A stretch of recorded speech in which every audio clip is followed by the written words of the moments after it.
BSTC first year के सभी student को हार्दिक शुभकामनाएं देता हुआ मैं यूनिट 4 का शेष भाग वापस शुरू करते हैं। शारीरिक विकास अपने यूनिट 4 का नाम है। ये वीडियो का पार्ट 5 है, 5वां वीडियो है। इससे पहले अपन 3 यूनिट और चौथे यूनिट का कुछ भाग पढ़ चुके हैं।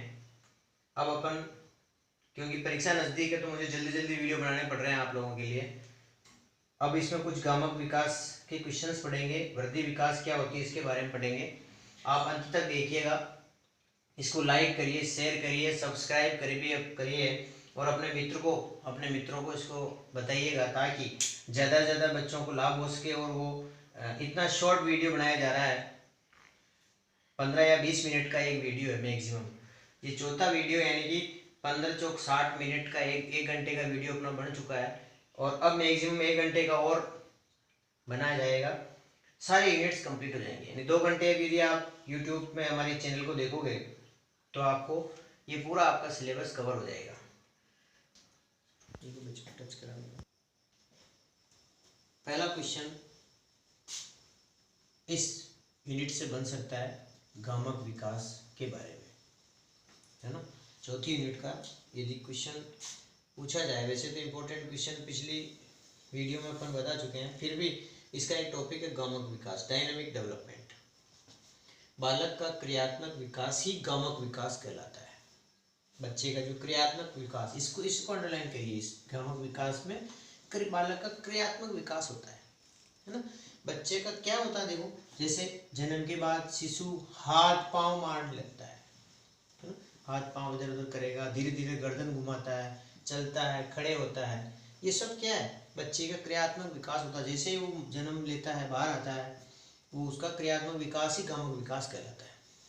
सीधा सीधा पिछली 2019 में ये एसटीसी के अंदर प्रश्न आया था कि गामक विकास के बारे में। तो गामक विकास इस बार भी क्वेश्चन बन सकता है, इसको आप इम्पोर्टेंट लगा लीजिएगा। बालक का क्रियात्मक विकास ही गामक विकास है। जन्म के बाद हाथ पांव मारना, ये क्रियात्मक विकास है ना। अब इसकी क्रो एंड क्रो एक मनोवैज्ञानिक हुआ है, उसके अनुसार नाड़ियों अथवा मांसपेशियों की क्रियाओं के समीकरण द्वारा जो शारीरिक गतिविधियां संभव होती है वही गामक क्रियाएं होती है। ये इसको याद कर लेना। अतः स्पष्ट है कि गामक विकास बालक में शारीरिक योग्यता, नाड़ियों तथा मांसपेशियों के समीकरण का ही रिजल्ट है, का ही परिणाम है। दूसरा क्वेश्चन बन सकता है, ऐसे बन सकता है गामक विकास को समझाते हुए इसकी विशेषताएं लिखिए। तो गामक विकास की विशेषताएं देखिए, है ना। गामक विकास एक निश्चित क्रम में, इसको आप अंडरलाइन कर लीजिएगा। गामक विकास एक निश्चित क्रम में होता है और ये सिर से स्टार्ट होता है और पैर से पैर तक जाता है। अपन ने पहले पढ़ा था सिरोपुच्छ, है ना। तो गामक विकास सिरोपुच्छ होता है, सिर से पैर की तरफ जाता है। इसका एक निश्चित क्रम होता है, सिर से पैर की तरफ। दूसरा क्वेश्चन, ये दूसरा जो विशेषता है इसकी, ये विकास सामान्य से विशिष्ट की ओर, इसको भी अच्छी तरह से याद रख लेना। गामक विकास बड़ी से छोटी मांसपेशियों की ओर बढ़ता है ना, बड़ी से छोटी, है ना। और सामान्य से विशिष्ट, निश्चित क्रम। और गामक विकास की गति में निरंतर वृद्धि होती है ना। बच्चा धीरे धीरे हाथ पैर मारता है, गर्दन घुमाता है, चलता है, खड़े होता है। ये सब क्या है, धीरे धीरे उसका विकास होता है, निरंतर वृद्धि होती है विकास में। गामक विकास विभिन्न आयु स्तर पर अलग अलग होता है ना। जैसे 3 साल के बच्चे का गामक विकास अलग होगा, 5 साल के बच्चे का अलग होगा, है ना। हर आयु वर्ग में बालकों में चालक क्रियाओं के स्वरूप में काफी भिन्नताएं पाई जाएगी। अच्छी तरह से याद कर लेना। गामक क्रियाओं में लैंगिक भिन्नता भी पाई जाती है, इसको भी अंडरलाइन कर लेना। गामक पर ये प्रश्न आपको, ये भी इम्पोर्टेंट क्वेश्चन आ सकता है कि गामक क्रिया की कैरेक्टरिस्टिक्स के बारे में, विशेषता क्या है। तीसरा क्वेश्चन बन सकता है, गामक क्रियाएं विकास के प्रकार बताओ। तो स्थूल गामक विकास हो और सूक्ष्म गामक, स्थूल सूक्ष्म, है ना, 2 याद कर लेना। आगे गामक लगा देना, स्थूल गामक, सूक्ष्म गामक क्रिया विकास। अगला क्वेश्चन बन सकता है, स्थूल एवं सूक्ष्म गामक कौशल कौन कौन से होते हैं, किस प्रकार के होते हैं ना।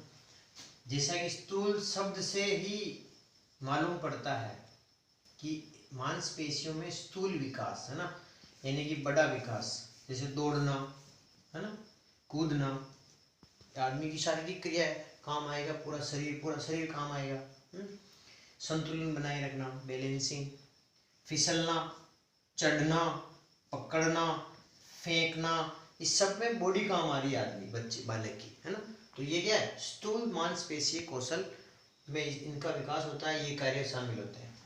सूक्ष्म मानसी, बारीकी से है ना अध्ययन करना, जैसे पिरोना, किसी भी चीज को अपन जैसे सुई में वो धागा पिरोते हैं, पिरोना का कार्य सूक्ष्म कार्य है। और फाड़ना, काटना, चित्रकला, कागज मोड़ना, छांटना, मिट्टी का काम करना, ये सब क्या है, सूक्ष्म मांसपेशी कौशल के अंतर्गत आता है। ये भी क्वेश्चन बन सकता है। अगला है, वृद्धि से आशय क्या है, आशय स्पष्ट कीजिए। वृद्धि है ना, ग्रोथ, जैसा कि नाम से स्पष्ट है, वृद्धि यानी कि बालक की शारीरिक वृद्धि, परिमाणात्मक, उसमें यदि परिवर्तन होता है, जैसे उसकी लंबाई बढ़ रही है, वृद्धि हो रही है उसमें, उसका वजन बढ़ रहा है, वृद्धि हो रही है ना, समझ में आ रही है ना। यदि आपको कोई समस्या आए, कुछ चीज समझ में नहीं आए, कमेंट बॉक्स में लिखना हो, ताकि मैं आपको एक्सप्लेन कर सकूं। वैसे तो मैं ऐसी जरूरत ही नहीं पड़ दूंगा, क्योंकि एग्जाम आपके नजदीक है, मैं बहुत शॉर्ट में समझा रहा हूँ, सब बच्चों को याद हो जाएगा, कहीं का आपको टेंशन लेने की जरूरत नहीं है, कोई फेल नहीं होगा। यदि इन नोट्स को मैं जो पढ़ा रहा हूँ, पुरानी यूनिट्स को सबको अच्छी तरीके से पढ़ लोगे ना, तो गारंटी है कोई फेल नहीं होगा, क्योंकि ये बहुत शॉर्ट है और इसमें आप अपने मन थोड़ा बहुत अपनी मर्जी से भी इसमें जोड़ करके लिख सकते हैं। वृद्धि से आशय है ना, ग्रोथ, जैसा कि मैंने बता दिया, ग्रोथ बालक का, हर चीज में बालक ध्यान में रखना। बच्चे के शरीर में, बालक के शरीर में परिमाणात्मक परिवर्तन, इसको नोट कर लेना, आप अंडरलाइन कर देना। वृद्धि में क्या होता है, बालक के शरीर का परिमाणात्मक परिवर्तन होता है, जैसे उसकी लेंथ में लंबाई बढ़ रही है, उसका वजन बढ़ रहा है, शरीर के अंगों में आकार में परिवर्तन हो रहा है, उसकी संरचना में वृद्धि हो रही है, ये सब वृद्धि से उदाहरण है। जीवों में वृद्धि एक स्वाभाविक क्रिया है, ये भी एक इम्पोर्टेंट चीज है। जीवों में वृद्धि होना एक नेचुरल प्रोसेस है, एक निश्चित आयु तक वृद्धि होती है एवं समय के बाद फिर वृद्धि रुक जाती है। ठीक है। छठा क्वेश्चन, वृद्धि व विकास की अवस्थाओं का वर्णन कीजिए, ऐसा क्वेश्चन आ सकता है। तो वृद्धि है ना, परिमाणात्मक है ना, अभी पढ़ा था जस्ट इससे पहले, जैसे वृद्धि गर्भावस्था में, शेषवावस्था, गर्भावस्था के बाद शेषवावस्था, शेषवावस्था के बाद बाल्यावस्था, बाल्यावस्था के बाद किशोरावस्था, किशोरावस्था के बाद प्रौढ़ावस्था, है ना, ये वृद्धि हो गई, हर बालक की वृद्धि हो रही है। फिर इसके साथ ही इसका विकास हो रहा है, वृद्धि से रिलेटेड विकास, ग्रोथ से डेवलपमेंट हो रहा है। गर्भावस्था का मतलब गर्भाशय से लेकर जन्म तक उसका बालक का जो विकास होता है वो शामिल किया जाता है। शेषवावस्था, जन्म से लेकर 3 वर्ष तक के बालक की शेषवावस्था होती है, उसमें उसका विकास होता है। बाल्यावस्था, बाल्यावस्था में 4 वर्ष से लेकर 12 वर्ष तक की आयु के बालक का जो विकास होता है। किशोरावस्था, किशोरावस्था 13 साल से 19 साल तक, है ना। ये वृद्धि, ये विकास, ये वृद्धि, ये विकास, ये वृद्धि, ये विकास। प्रौढ़ावस्था 20 साल से ऊपर, परिपक्वता में, परिपक्वता तक। अगला क्वेश्चन इंपॉर्टेंट लगा लीजिएगा, वृद्धि विकास भी इंपॉर्टेंट है।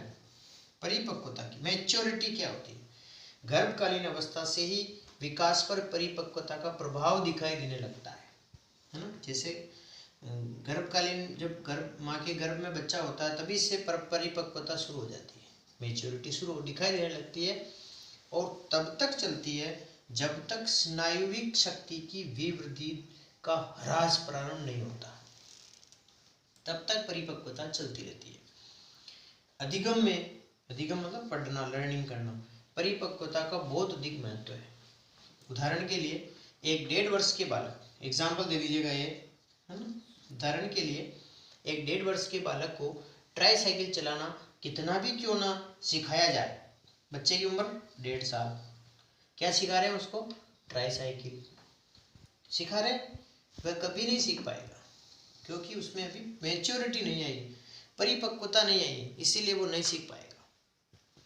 क्योंकि इस कौशल के लिए बालक में 1.5 वर्ष की अवस्था तक परिपक्वता नहीं आ पाती है, इसीलिए वो नहीं सीख पाएगा। नोट कर लेना, परिपक्वता से भी प्रश्न बनता है, बहुत बार आ चुका है ये क्वेश्चन, पिछले सारे पेपर्स में आप लोग देख सकते हैं, इसकी क्वेश्चन बने हैं परिपक्वता के। एक और स्टार लगा लीजिएगा, ये क्वेश्चन आपके ऑब्जेक्टिव टाइप में बैठ सकता है। जन्म के समय शिशु का भार कितना होता है? 8 पाउंड होता है ना, औसत 8 पाउंड होता है। नवजात शिशु की हड्डियां 270 होती है, 270 होती है। नवा क्वेश्चन, गामक विकास को प्रभावित करने वाले कारक या तत्वों का वर्णन कीजिए, है ना। गामक विकास को प्रभावित करने वाले तत्व, बुरी शारीरिक दशा, पुअर फिजिकल कंडीशन, नाम से स्पष्ट है, फिजिकल कंडीशन कौन सी है? पुअर, यानी बुरी, खराब। स्वास्थ्य ठीक नहीं है तो गामक विकास अवरुद्ध हो जाएगा, सीधा सीधा, है ना, स्वास्थ्य पर डिपेंड है। शारीरिक दशा बुरी हो गई तो गामक विकास अवरुद्ध हो गया, ऐसे याद करो। शरीर के आकार से भी गामक विकास प्रभावित होता है, शरीर का आकार, है ना। एक बुद्धि, इंटेलिजेंसी का भी रोल होता है। बुद्धिमान जो बालक होते हैं उनमें गामक विकास तीव्र पाता है, अधिक पाया जाता है, अधिक गति से उनका डेवलपमेंट होता है। मांसपेशीय विकास के अवसर न मिलना, जो बच्चे सदैव गोद या पालने में उनको बहुत अच्छा रखते हैं, मिट्टी में खेलने का अवसर भी उनको प्रदान नहीं किया जाता है, तो उनका गामक विकास देरी से होता है, प्रकृति से दूर है वो बच्चे। उनका मांसपेशीय जो विकास है, दौड़ना, भागना, खेलना, मिट्टी में कूदना, है ना, और जिसको बहुत लाडला ऐसा रखते हैं ना, वो बालक का गामक विकास बहुत देरी से होता है। याद रह जाएगा सबको। अगला, अभिप्रेरणाओं का अभाव, जिस बालक में अभिप्रेरणा नहीं मिलती, इंस्पिरेशन नहीं है, उसका भी गामक विकास देरी से होता है। भय, जो बच्चा डरता है, भय के कारण बालक गामक विकास को दोहराने से घबराता है। भय मुक्त वातावरण चाहिए बच्चे के लिए, अच्छा गामक विकास कराना तो भय मुक्त वातावरण हो, बच्चा प्रेरणाओं से, इसका जस्ट उल्टा कि गामक विकास अच्छा हो, उसके लिए क्या करना चाहिए? तो भय मुक्त वातावरण हो बच्चे के लिए, अभिप्रेरणाओं वाला वातावरण हो, अभिप्रेरणा दी जाए बच्चे को, उसको मांसपेशी विकास होने के अवसर मिले, उसको उसकी वृद्धि, यदि बुद्धि यदि उसकी शार्प है, इंटेलिजेंसी अच्छी है तो उसका विकास अच्छा होगा। शरीर का आकार अच्छा है, सौष्ठव अच्छा है, उसका भी प्रभाव पड़ेगा। उसकी शारीरिक दशा अच्छी है तो उसका भी गामक विकास बहुत अच्छा होगा। 10वां क्वेश्चन बन सकता है, वृद्धि और विकास में क्या अंतर है ना। ये तो ग्रोथ है, ये डेवलपमेंट है। वृद्धि नंबर 1, शारीरिक ढांचे में परिवर्तन, शारीरिक ढांचा, अपना शरीर का जो ढांचा है ना उसमें परिवर्तन, जैसे अपन ने पढ़ा था ना, गर्भावस्था, बाल्यावस्था, है ना, इस तरीके से किशोरावस्था, ये उसके ढांचे में परिवर्तन हो रहा है। प्रौढ़ावस्था में परिपक्वता ग्रहण करने पर वृद्धि रुक जाती है, जैसे प्रौढ़ावस्था आई, परिपक्वता आई तो उसकी वृद्धि रुक जाती है।